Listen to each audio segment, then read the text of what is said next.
Ayan, meron ditong Honda Click 125 na 2018 model pa daw to.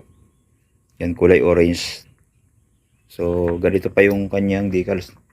Oh. So, 2018 yan. So, saan nga ba gawa yung mga branded kagaya nitong Honda Click? So, malalaman natin dito sa mags. Ayan, tingnan nyo. May nakalagay. Yan, baligtad lang. Made in Indonesia. Yan, tingnan natin dito sa taas, sa kabila. So, yan. Made in Indonesia. So, hindi na siya purong Japan talaga. Nasa Asian country na ginagawa. Lalo na sa Indonesia, no? Ayan.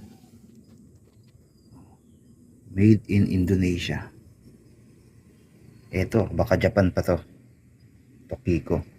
So sa mga owner dyan ng Yamaha, Suzuki or Honda man yan, pilatisin yung maigi kung saan nga ba gawa yung mga motor na yan. Nice. No to brand war mga kapatid. Maraming salamat sa panonood. God bless.